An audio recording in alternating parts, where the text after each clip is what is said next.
Boa noite! Tudo bem? Tudo certo? Tudo tranquilo? Hoje eu não vou fazer muita cerimônia no início, porque o nosso texto base é longo hoje. Então, precisamos começar desde já. Mas antes, mesmo assim, acho que é importante nós fazermos algumas perguntas, para nós, durante o estudo da palavra, refletirmos sobre, o que nós estamos estudando em cima das perguntas. Qual é a relação que você tem com a palavra de Deus, com a Bíblia, Essa aqui é um exemplo. Você tem a sua na sua mão ou em casa. Qual é a sua relação com a palavra? O quanto que você ama a palavra de Deus? Ou se você ama a palavra de Deus, Se você ama, você poderia dizer que ama a palavra ao ponto de meditar nela o dia todo. Você ama a palavra de Deus a esse ponto? Porque quando a gente ama alguma pessoa, por exemplo, quando nós estamos apaixonados por alguém, nós pensamos na outra pessoa o dia todo, Mas você ama a palavra de Deus a esse ponto de pensar nela o dia todo? Abra sua Bíblia em Salmo 119. Hoje nós vamos ler esse salmo bem longo. Salmo 119 está bem no meio da Bíblia. Não exatamente, Mas se você abrir sua Bíblia bem no meio, você vai achar Salmos, e aí é só achar o número 119. Salmo 119, eu vou começar do versículo 1, que diz o seguinte: Como são felizes os que andam em caminhos irrepreensíveis, que vivem conforme a lei do Senhor. Como são felizes os que obedecem aos seus estatutos e de todo o coração o buscam. Não praticam o mal e andam nos caminhos do Senhor. Tu mesmo ordenaste os teus preceitos para que sejam fielmente obedecidos. Quem dera fossem firmados os meus caminhos na obediência aos teus decretos. Então não ficaria decepcionado ao considerar todos os teus mandamentos. Eu te louvarei de coração sincero quando aprender as tuas justas ordenanças. Obedecerei aos teus decretos, nunca me abandones. Como pode o jovem manter pura a sua conduta? Vivendo de acordo com a tua palavra. Eu te busco de todo o coração. Não permitas que eu me desvie dos teus mandamentos. Guardei no coração a tua palavra para não pecar contra ti. Bendito seja, Senhor. Ensina-me os teus decretos. Com os lábios repito todas as leis que promulgaste. Regozijo-me em seguir os teus testemunhos, como o que se regozija com grandes riquezas. Meditarei nos teus preceitos e darei atenção às tuas veredas. Tenho prazer nos teus decretos, não me esqueço da tua palavra. Vamos orar? Pai, em nome do teu Filho Jesus, nós somos gratos a ti, porque a tua palavra é maravilhosa e a tua palavra é a tua verdade, Senhor. E hoje nós temos ela em nossas mãos. Que o Senhor, através do Espírito Santo, possa nos conduzir nessa jornada de entender a importância da tua palavra e como podemos amá-la, Pai. Nos conduza a isso em nome do teu Filho Jesus, Pai. Amém. Eu poderia continuar lendo, mas quem conhece o Salmo 119 sabe que a gente ia ficar o tempo todo só lendo o Salmo e não falaríamos mais nada sobre isso, por dois motivos. Pelo comprimento dele, é o maior capítulo da Bíblia, e também porque ele por si só, lendo todos os versículos, a gente não precisa adicionar mais nada, porque ele já é completo no que ele se propõe a falar. Porque o Salmo 119, ele é uma oração contínua. Poderia ser a nossa oração aqui, inclusive. E também ele é uma declaração de amor e uma declaração de absoluta dependência da revelação de Deus.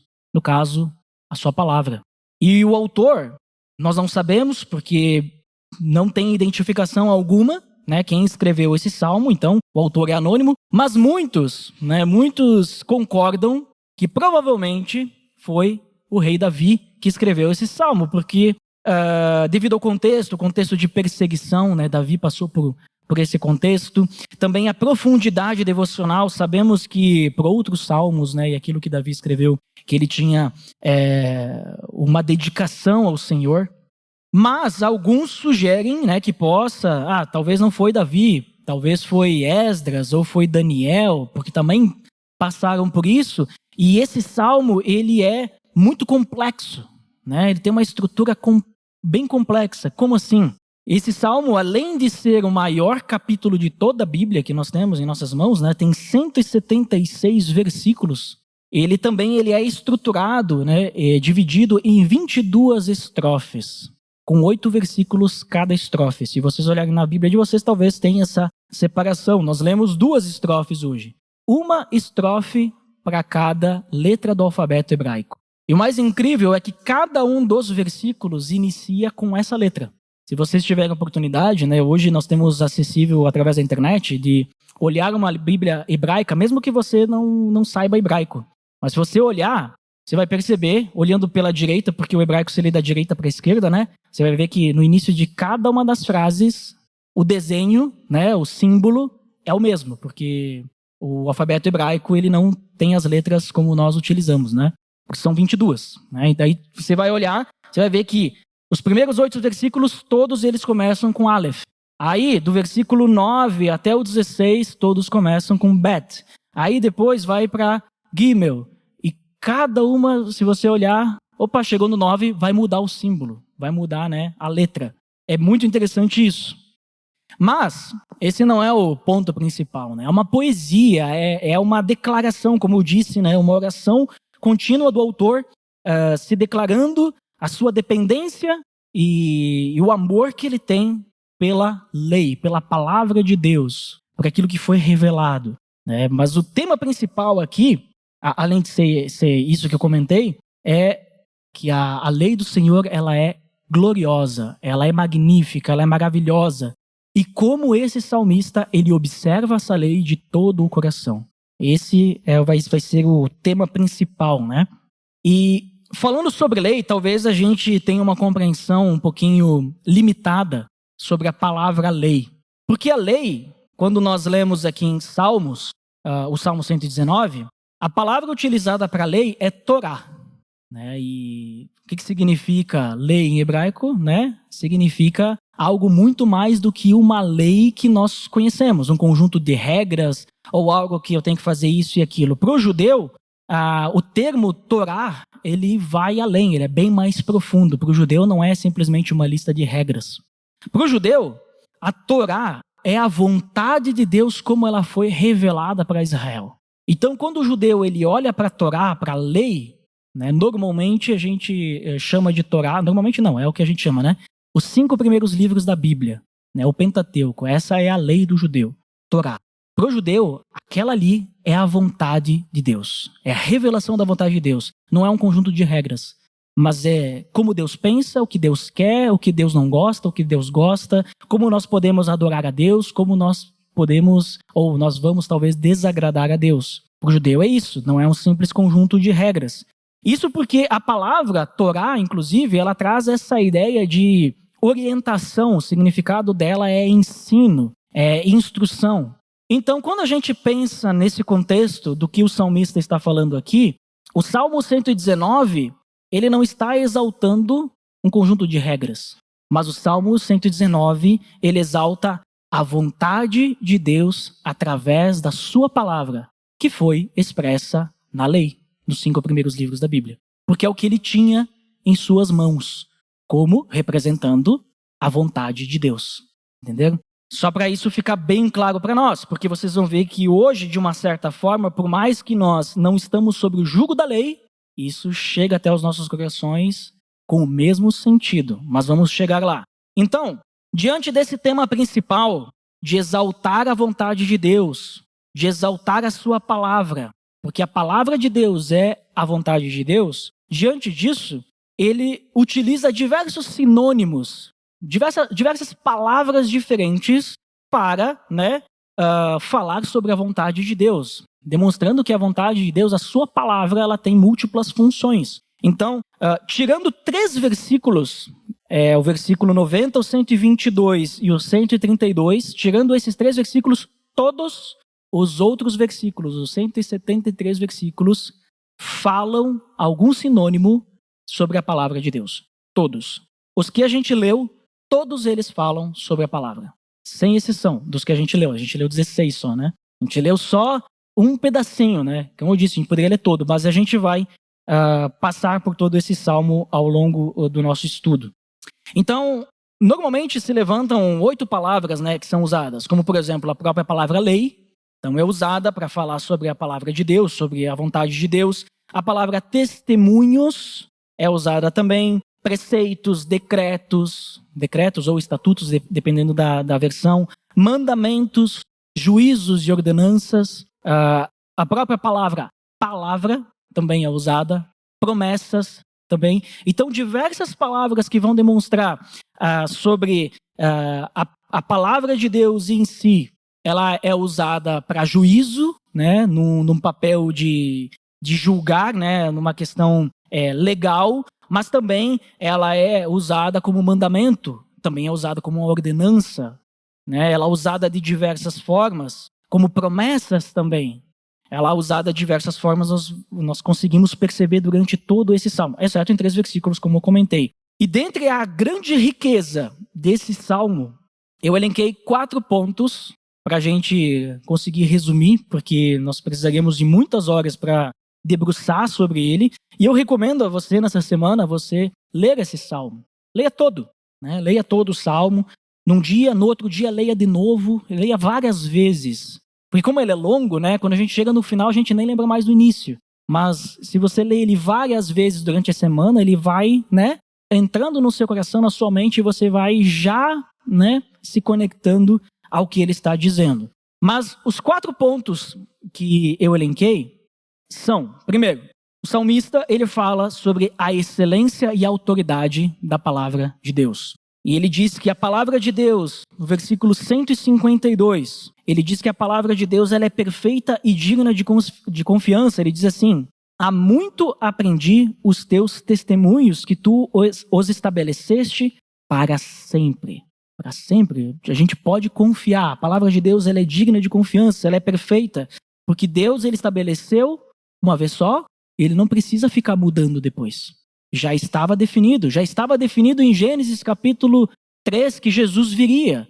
E isso é perfeito, isso já é uma promessa que nós temos. A palavra de Deus nos traz promessas, mas nós vamos chegar lá também. Então, aqui vocês vão perceber a palavra testemunho.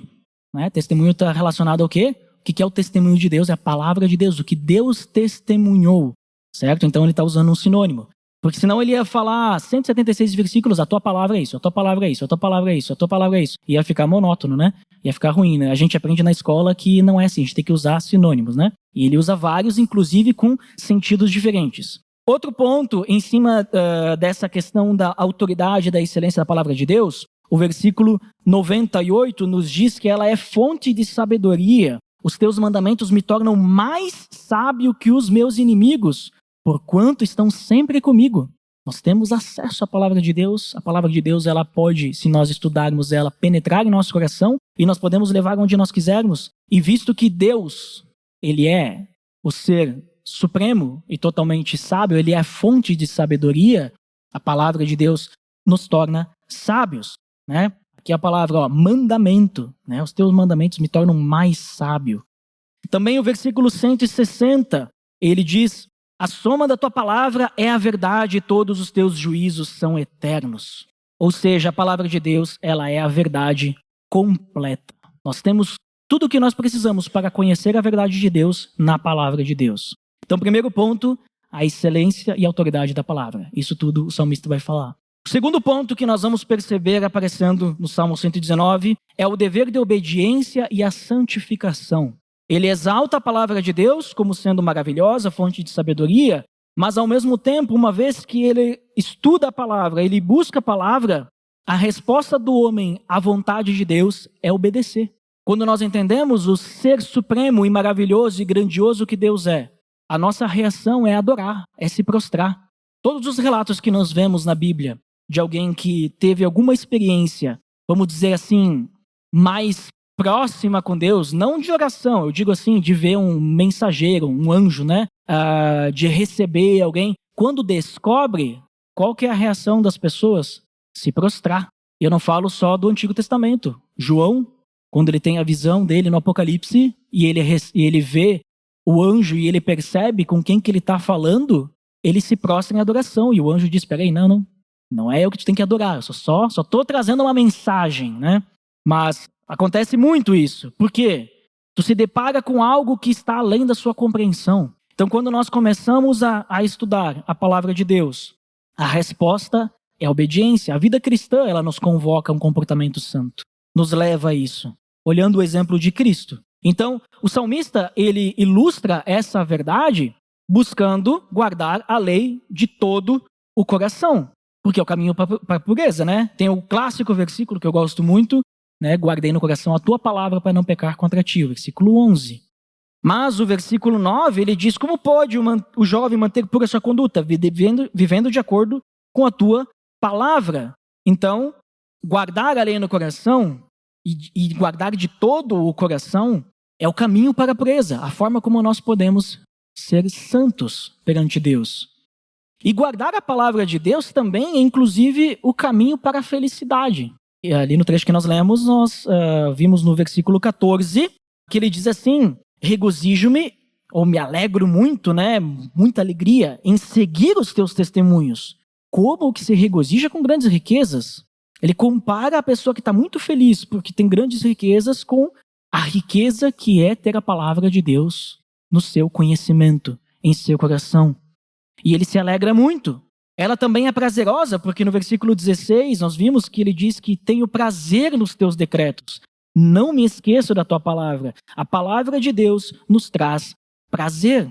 Só que para isso ser uma realidade e nós aplicarmos ela, essa obediência, né, a busca pela santificação, ela tem que ser de coração. Por isso que no versículo 34, dentre vários versículos, né, que ele cita, mas citando um, ele diz, dá-me entendimento para que eu guarde a tua lei e a ela obedeça de todo o coração.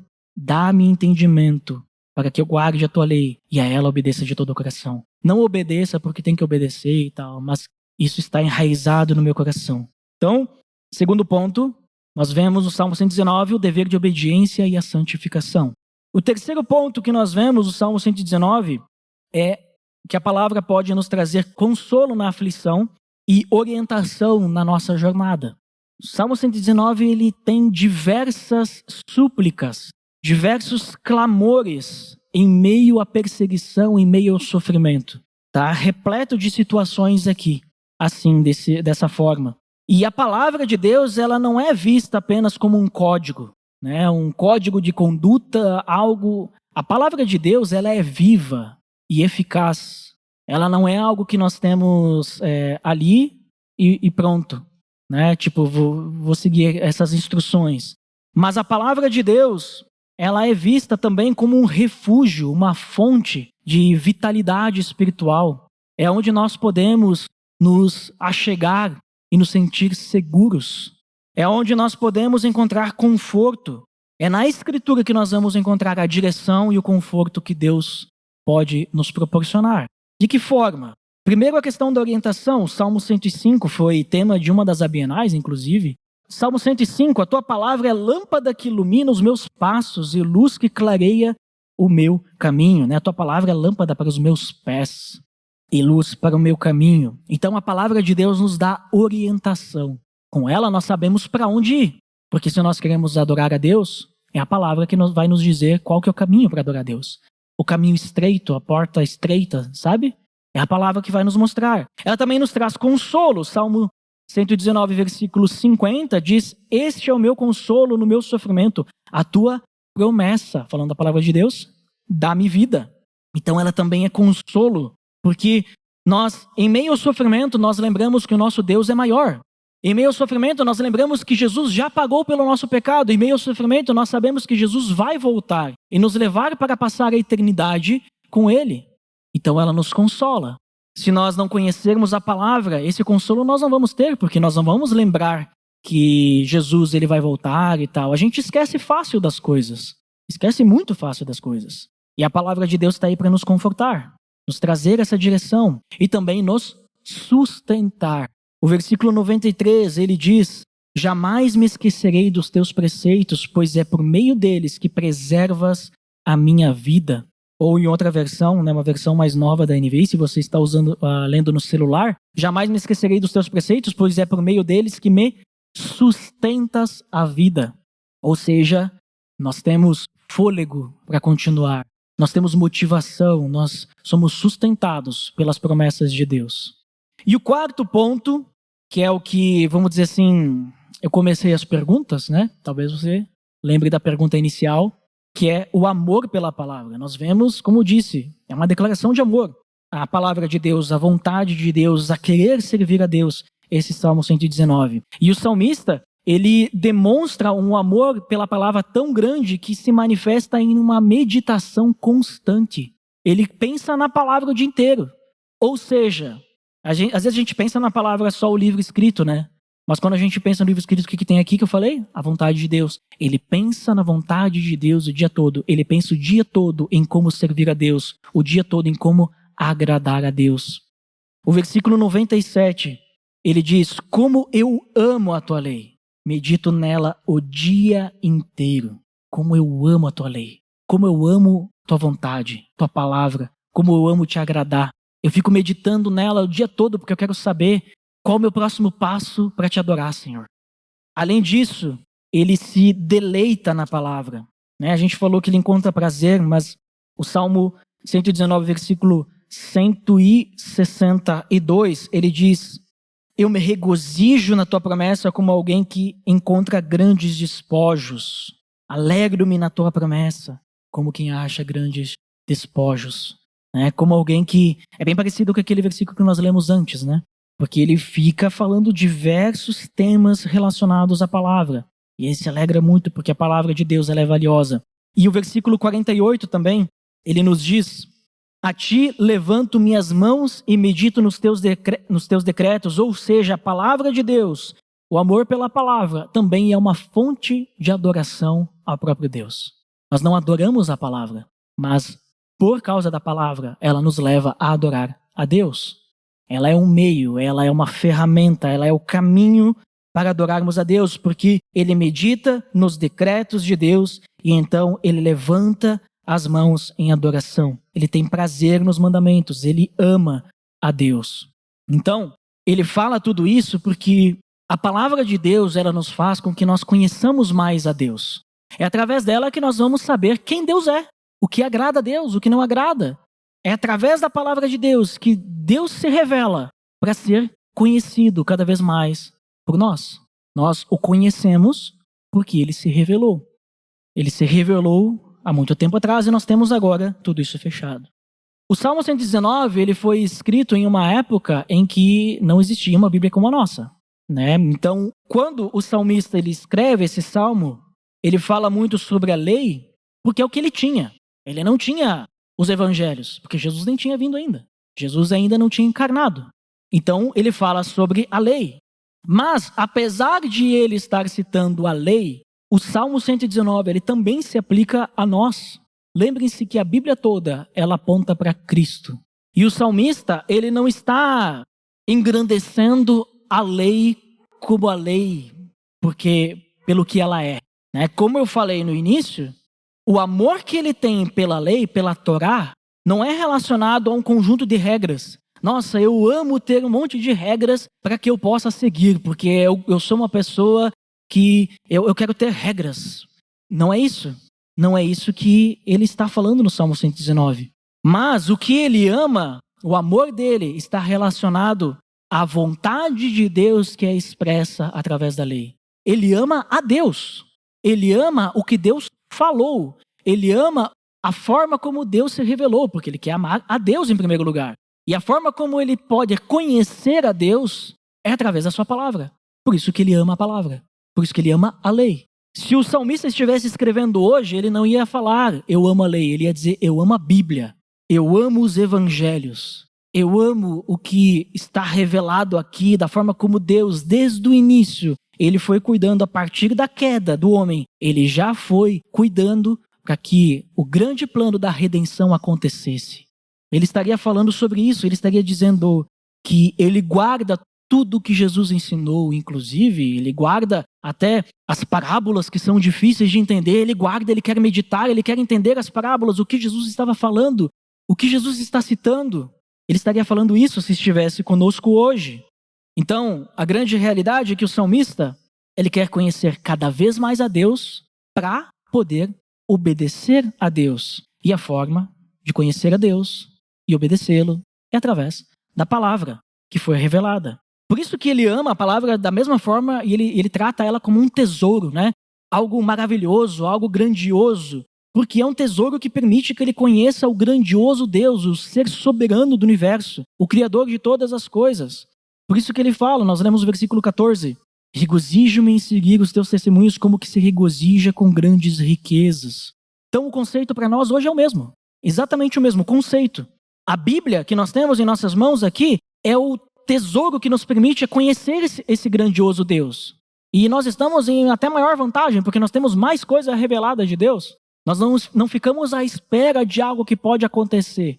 Quer dizer, que vai acontecer, né, em algum momento, a vinda do Messias. Agora nós estamos esperando a volta do Messias. E isso é uma grande esperança e motivação que nós temos. E nós temos mais um adicional que o salmista ainda não tinha. E isso também nos faz amar ainda mais a palavra de Deus para conhecer mais a Deus. Vocês imaginam o que é esse adicional? A palavra de Deus, ou seja, a vontade de Deus, ela nos foi revelada de uma forma ainda maior quando ela foi revelada de uma forma física. Como assim, a palavra física? Abra sua Bíblia em João, capítulo 1. João, capítulo 1. Nós vamos ler apenas 2 versículos. João 1, versículo 1 e o versículo 14. O versículo 1 diz o seguinte: no princípio era aquele que é a palavra. Ele estava com Deus e era Deus. Versículo 14. Aquele que é a palavra tornou-se carne e viveu entre nós. Vimos a sua glória, glória como do unigênito, vindo do Pai, cheio de graça e de verdade. João ele está falando aqui sobre Jesus. Ele está dizendo que lá no princípio, a palavra de Deus, né? A gente lembra do verbo logos, o conhecimento de Deus, que tudo que Deus quer transmitir, ela estava lá no princípio e ela se tornou carne. Jesus Cristo é a palavra. Ele é a palavra de Deus, ele veio em carne, viveu entre nós. Ele é a representação de toda a vontade de Deus. Jesus, ele é a palavra encarnada. É estranho nós pensarmos nisso, né? Mas a questão de Jesus ser a palavra é que ele é a demonstração física, aqui entre nós, é a demonstração da vontade de Deus. Em Cristo, tudo que nós vemos na lei, nós vemos em Cristo. Tudo que nós vemos Deus apontando, né, não os erros das pessoas do povo de Deus, né, mas a vontade de Deus, o que Deus queria para o seu povo, tudo isso nós vemos em Cristo. Interessante, né? Por isso que João ele começa dizendo que Jesus, ele é o próprio Deus. Ele é a palavra, ele estava lá no princípio. Quando todas as coisas foram criadas, Jesus estava lá. Porque todas as coisas foram feitas por intermédio dele. Sem Jesus, nada do que existe aqui existiria. É o que João está falando. Se você ler o versículo 13, está escrito exatamente isso. Então, a Bíblia que nós temos aqui é a palavra escrita. Ou seja, a revelação de Deus, da sua vontade, em texto. Jesus é a palavra encarnada, ou seja, a revelação de Deus, da sua vontade, em forma de pessoa. Jesus é tudo o que Deus é. Santo, irrepreensível, amor, justo, salvador, misericordioso. Tudo que a gente pode imaginar, né, dos atributos positivos, né, e adjetivos, Jesus ele é. Então, Cristo, ele é a encarnação perfeita de tudo que nós temos escrito aqui. Nós temos toda a revelação. Por isso que nós temos escrito, né, o que Jesus fez, porque daí, escrito, né, o que Jesus veio demonstrar, porque muitas pessoas não compreendiam direito o que estava revelado anteriormente, né? Jesus até, ele vem para demonstrar isso. Sendo assim, se nós amamos a Cristo, nós temos que também amar a Bíblia, não adorá-la. Eu digo amar, ter prazer, meditar nela, né? Ter prazer em estudar a Bíblia, ler a Bíblia. Por quê? Porque é nela, na palavra de Deus, na Bíblia, na palavra escrita, que nós vamos conhecer mais de Jesus, conhecer mais do Deus que enviou o seu Filho unigênito para nos salvar, nós que não merecemos, pecadores. É nela que nós vamos ser cada vez mais constrangidos pelo amor e pela graça de Deus, É nela que nós vamos ter a possibilidade de aprendermos mais como sermos semelhantes a Cristo. Sem a palavra, isso não é possível. Ah, mas eu vou ouvir alguém falando e tudo mais. Sim, você pode chegar, talvez, em algum ponto, ouvindo alguém falar. Mas é aquela coisa, né? Você se relaciona com alguém que você quer ter um relacionamento, né, de uma amizade mais íntima, né, uma pessoa mais próxima, um familiar. Você se relaciona através de terceiros ou você vai falar diretamente com a pessoa? Como é que você se relaciona? Você quer, sei lá, conhecer a sua futura esposa.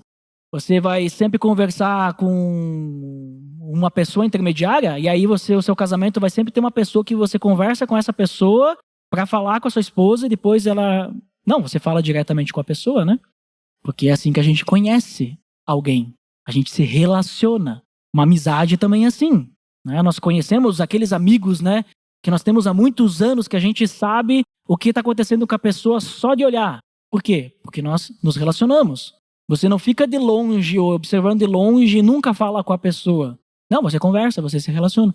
E a mesma coisa, se nós queremos conhecer a Deus e ter um relacionamento íntimo com Ele, nós precisamos orar e ler a palavra, porque é as formas que nós temos para nos aproximar de Deus e testemunhar o que Ele revelou para nós. É aqui que nós vamos aprender. O objetivo final de todo cristão é o crescimento espiritual. Não é nós nos convertermos e ficarmos na mesmice. Não. O objetivo é que a gente cresça espiritualmente até que todos atingimos a estatura da plenitude de Cristo. O texto de Efésios 4, né, que fala sobre isso, 4:13, ele diz: até que todos alcancemos a unidade da fé e do conhecimento do Filho de Deus e cheguemos à maturidade, atingindo a medida da plenitude de Cristo. Esse é o objetivo que nós temos como cristãos e como corpo, como igreja, ajudarmos uns aos outros a isso, né? Nós não conhecermos e nos relacionarmos com Deus através da pessoa que está ao meu lado. Ah, o meu discipulador, eu me relaciono com Deus através... Não! O teu discipulador, ele vai te ajudar a ter um relacionamento íntimo com Deus. O teu relacionamento com Deus é o teu relacionamento com Deus. Existe uma pessoa que está te apresentando o evangelho, existe uma pessoa que está te apoiando, que está te dando suporte, que está te conduzindo, que está te ajudando a perseverar, que está te motivando, que está orando por ti, que está te conduzindo, que está ajudando você a tirar dúvidas para conhecer mais a Deus, mas você precisa ter o seu relacionamento com Deus. Porque senão você vai viver a fé do outro, né? E não a sua fé. E a Bíblia, então, ela é o nosso alimento, é o nosso guia, ela é esse alimento que nós precisamos, né? Por isso que no versículo 11 do Salmo 119, né, o versículo 11 ele é muito importante para nós, que a gente possa guardar a palavra de Deus nos nossos corações, para não pecar contra ele. O salmista, ele fala isso, né? Guardei no coração a tua palavra para não pecar contra ti. Mas não é só para isso. Se a gente ler mais o Salmo 119, ele vai falar várias outras coisas que ele guarda a palavra. Não é só para não pecar, mas é para se alegrar, como eu disse, para ter consolo, para ter direção, para ter um caminho a ser seguido, para saber para onde ir, para encontrar conforto. Tudo isso. Por isso que a gente conhece e estuda a palavra. Além disso, né, nós podemos nos alegrar nesse processo, porque a palavra de Deus ela é maravilhosa. Quanto mais nós conhecemos a Deus, mais nós percebemos o quão gracioso Ele é. Experiência própria. Quanto mais eu leio, mais eu entendo que Deus me tirou de uma furada. Me tirou de uma posição em que não tinha saída. E isso me alegra. Eu não vou me lamentar pelo passado. O passado foi, agora eu sou salvo. Porque Jesus Cristo me salvou. Porque Ele morreu na cruz para pagar pelos meus pecados. Isso é maravilhoso. E eu realmente não merecia. Quanto mais eu conheço a Deus, eu percebo o seu poder grandioso, o quão grande Ele é, e Ele se importou. Não que eu seja alguém importante, porque todos nós, né, somos salvos através de Cristo, mas eu penso, eu sou insignificante perante todo o universo, mas Deus enviou Jesus para me salvar também. Ele me amou primeiro, né? É o que João fala em 1 João. Nós amamos porque Ele nos amou primeiro. Ele me amou em primeiro lugar. Lá no início, Ele já amou a humanidade ao ponto de eu vou sacrificar o que eu tenho de mais precioso, o único filho que eu tenho, Jesus Cristo, para salvar essas pessoas. Essas pessoas que não merecem o meu amor, mas eu escolhi amar essas pessoas. Isso a gente começa a perceber e entender quanto mais a gente lê a palavra, né? A gente precisa experimentar o relacionamento com Deus. É diferente de a gente ouvir falar. É diferente porque a palavra ela toca nos nossos corações de forma diferente. Talvez o que me chamou a atenção lendo o Salmo 119 não é o que vai te chamar mais a atenção. Talvez vai te chamar algo diferente. Porque, como eu disse, a palavra de Deus ela é viva. E o Espírito Santo que está no nosso coração nos ajuda a entender a palavra de Deus e nos conduz a uma vida de adoração, aplicando aquilo que nós guardamos no nosso coração. Então, quando nós temos um propósito bem definido, nós precisamos perseverar na leitura da palavra, a leitura diária, né? E nós podemos pedir suporte para alguma pessoa, o nosso discipulador, algum amigo, né? E até mesmo para Deus, para nos ajudar a se manter firme. Porque eu sei que para quem não tem o costume de ler a Bíblia todos os dias, começar é um passo, né, grandioso. Mas comece pequeno. Comece, né? Torne isso um hábito. Vai chegar um momento que você vai estar que nem o salmista. E a palavra de Deus, ela vira um alimento que você prefere deixar de comer comida física para se alimentar da palavra. Porque para ti é mais importante, é uma necessidade maior. Vai chegar uma situação assim, né? Que você vai amar, você vai se deleitar na palavra, você vai querer mais. Então, para nós concluirmos, a nossa relação com a Bíblia, com a palavra de Deus revelada, com a vontade de Deus que nós temos escrita em nossas mãos, a nossa relação com a Bíblia demonstra muito a qualidade da nossa relação com Deus. Se a sua relação com a Bíblia é fraca, isso talvez fale. Eu digo talvez, a gente não pode generalizar, né? Mas fica o alerta, talvez a sua relação com Deus, a sua intimidade com Deus não seja tão íntima quanto você pensa. Se desafie, comece a ler e estudar. Você vai se surpreender. Você vai se surpreender como que a palavra fala com cada um de nós. Você não precisa ser um teólogo com doutorado em Bíblia, né? Você só precisa ter interesse de ler. Interesse de conhecer aquele que enviou o Filho dele para te salvar. Conhecer mais o ser maravilhoso e grandioso que Deus é. Qual que é o teu interesse em ler a Bíblia? Como é o teu interesse hoje? Ou como era quando você entrou aqui e como é agora, né? Conhecendo um pouquinho mais. Fica o desafio. Você quer começar pelo Salmo 119, é bastante coisa para ler, né? Mas daqui a pouco leia trechos, né? Nós temos 22 trechos. Leia, 2 por dia, se você quiser começar pequeno, né? Porque não adianta a gente querer fazer muita coisa, aí chega no segundo dia a gente já não tem mais vontade, né? Começa pequeno e constante e vai aumentando. Leia o Salmo 119, quando você acabar de ler o Salmo 119, leia de novo. Leia umas 5 vezes. Depois, leia outras coisas, né? Mas eu desafio vocês a lerem, para começar a ter esse interesse. Quanto que a palavra de Deus, a Bíblia, ela é importante para você? Qual é a importância da palavra de Deus para a sua vida hoje? Você consegue encontrar prazer em ler a palavra? Ou ela é um fardo? Eu tenho que ler a palavra, tenho que ler a Bíblia. Eu tô com sono. Olha só, agora eu tô lendo isso aqui, não faz sentido para mim, não consigo entender. Deixa eu olhar aqui o celular, vou olhar aqui as redes sociais, né? Quanto que você se dedica? Quanto que ela é importante para você? Consegue encontrar prazer? Lembre-se, eu vou falar mais uma vez, eu gosto de sempre repetir algumas coisas no estudo. Talvez pareça repetir, mas é proposital. Porque tem poucas coisas que a gente vai guardar na semana, então eu gosto de repetir algumas coisas importantes. Lembre-se, é através da leitura da Bíblia e da oração que nós conhecemos mais a Deus. É através da leitura da Bíblia e da oração que nós nos aproximamos mais de Deus. Nós temos compreensão de quem Deus é. Então, como que a gente pode viver para um Deus que a gente não conhece? Como que a gente vai adorar a Deus e agradar a um Deus que nós não sabemos o que agrada? É através da palavra que nós vamos conhecer, né? É através dela, a sua revelação. E a Bíblia, como eu falei, temos a oração, temos as outras pessoas que nos conduzem, mas a Bíblia é uma das primeiras formas, né, de nós conhecermos Deus através da sua revelação mesmo, diretamente, que Ele fala conosco. Se a gente se limitar a conhecer a Deus através das outras pessoas, nós vivemos, né, um relacionamento com Deus de ouvir falar, né, de terceiros. E nós perdemos um relacionamento íntimo que foi conquistado com o que Jesus fez na cruz. Hoje nós temos livre acesso até Deus. Pensa, antes as pessoas não tinham acesso à lei. Elas tinham que ir na sinagoga, alguém ia ler para elas e elas tinham que decorar para lembrar. e elas não podiam ter um relacionamento íntimo com Deus, precisavam de um sacerdote. Mas Jesus é o nosso sumo sacerdote. Hoje nós podemos falar diretamente com Deus através de Cristo. Hoje nós temos a Bíblia na nossa língua, algo que foi conquistado há mais de 500 anos atrás.